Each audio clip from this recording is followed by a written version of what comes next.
Bonjour Gonzague de Blinière. Bonjour Marie-Claire. Merci de votre présence. Alors Gonzague, vous êtes un financier engagé, un humaniste, et tout votre parcours le démontre, puisque vous avez été très souvent à l'initiative de création et même souvent d'innovation, qui ont toutes pour même ambition d'être finalement au service du bien commun, ce qui vous caractérise dans toutes vos entreprises. Alors un petit peu dans le désordre, je cite quelques exemples, il y en aurait beaucoup d'autres bien sûr. Vous avez été à la création du réseau Entreprendre, vous avez parrainé Business Angel des cités, vous avez également été au lancement des écoles Espérance Banlieue, vous avez co-lancé également un mouvement pour l'entreprise ou pour l'économie bienveillante. Oui, c'est pour ça que je dis co, là, en l'occurrence, parce qu'en général, ça s'est toujours accompagné d'autres personnes.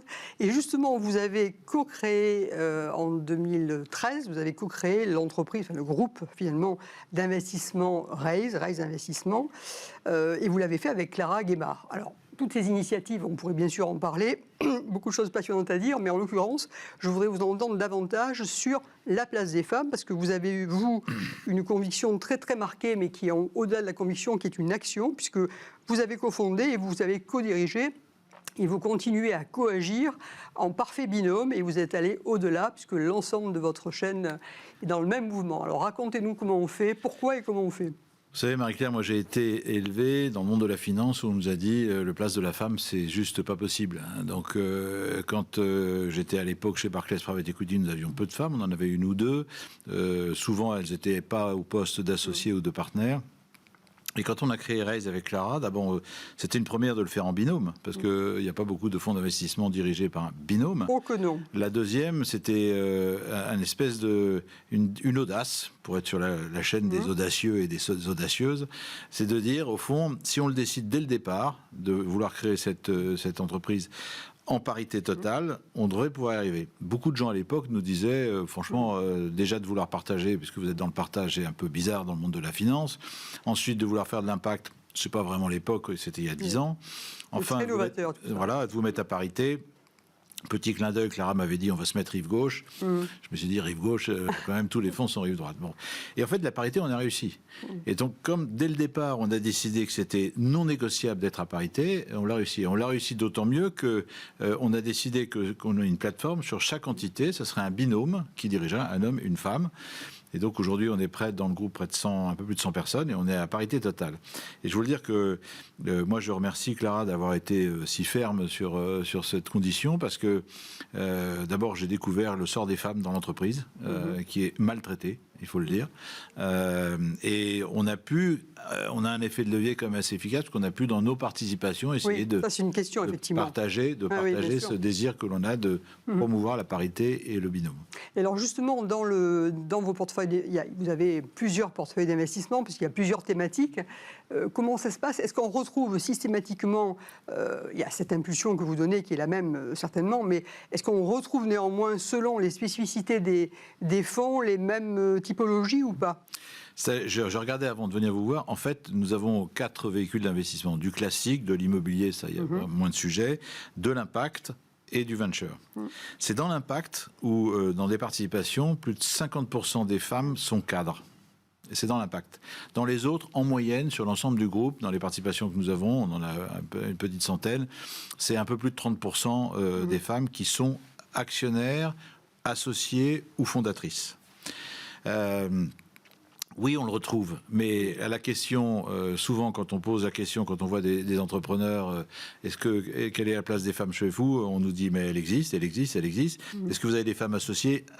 Ça va être difficile, mais on y travaille. C'est la réponse systématique. Si vous le décidez dès le départ, et que c'est votre conviction, on y arrive plus facilement.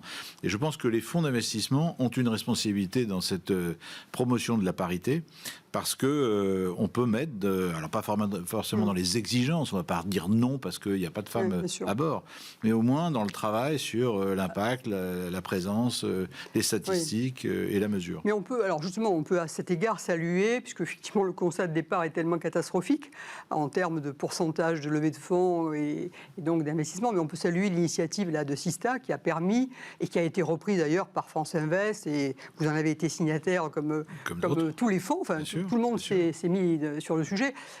de dire qu'il fallait qu'il y ait cette mixité beaucoup plus établie que ce qu'elle était jusqu'à présent et qu'il fallait qu'on finance, puisque c'est un petit peu le nerf de la guerre, en capital, qu'il y ait beaucoup plus de femmes fondatrices ou cofondatrices qui soient financées. Donc on peut espérer que tout cela bouge, mais ce n'est pas encore le cas, enfin on n'a pas encore de résultats suffisamment patents. Alors, juste avant vous, je recevais Amel Kefif, qui nous parlait d'Elle bouge et donc du fait qu'il faut amener en amont les filles vers des filières scientifiques et des filières tech. Alors justement, dans vos rencontres avec les start-upers de la tech, est-ce que c'est mieux ou pas? Alors je pense qu'elle a raison. Il faut amener en amont la filière d'ingénieurs auprès des femmes. Mais moi je dirais aussi qu'il faut mettre en amont les filières entrepreneuriales pour les femmes.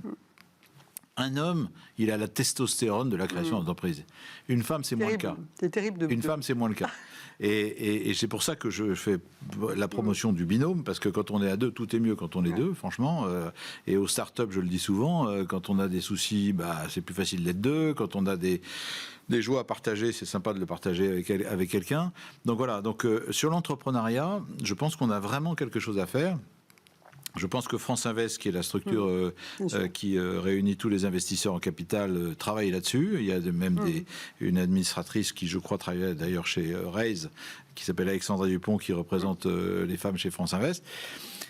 Oui, il faut faire la promotion de l'entrepreneuriat. Et pour faire la promotion de l'entrepreneuriat, il faut mesurer la façon dont les femmes agissent dans le monde de l'entrepreneurial. Et le fait de mesurer, entre autres avec l'initiative Sista, le pourcentage des femmes qui sont associées ou créatrices d'une entreprise, c'est fondamental pour faire évoluer les choses. Oui, c'est sûr. Oui, donc dans les facteurs d'accélération, puisqu'on cherche toujours à accélérer. La mesure. C'est la mesure. C'est la mesure, bien sûr, mesure d'impact, mesure de la réalité des choses, etc.